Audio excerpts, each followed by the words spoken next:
Hello guys, welcome to my another mini blog. So আজকে গেছিলাম আমি কিছু উইন্টারের শপিং করতে, কারণ শীত প্রায় পড়েই গেছে, মানে অল্প অল্প হয়েছে। তো আমি এসি চালাচ্ছি বাড়িতে। তো আজকে আমি এসেছিলাম লেক মলের ম্যাক্সে, আর আমি নিয়েছি। তো আমি এই মিররটা ভালোভাবে দেখাতে পারছি না, তার জন্য আমি একটা অন্য মিররে গেলাম। সো দেখো, আমি নিয়েছি এই সোয়েট শার্টটা, কি দারুণ! এই সোয়েট শার্টটা খুবই সুন্দর। আর একটা নিচে এরকম ডেলিভারের ফুল স্লিভ টপ, অলিভ না গ্রিন না লাইট গ্রিন, যাই না, এটা পিস্তাশিও গ্রিন। আর একটা হচ্ছে গুড ভাইবস লেখা একটা টপ, এটা হচ্ছে অফ হোয়াইট কালার, আর এটাও ভালো। আর দেখো আমার মায়ের কত এনার্জি, ভাই হেঁটেই যাচ্ছে, আমি আর হাঁটতে পারি না।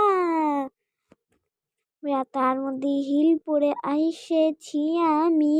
তারপর 2 মিনিটে পোজ দিয়ে পারফিউম দেখিতে দেখিতে আমি হাঁটিতে হাঁটিতে আমার পায়ের এই হিল পরা, আমি গেলাম বাইরে।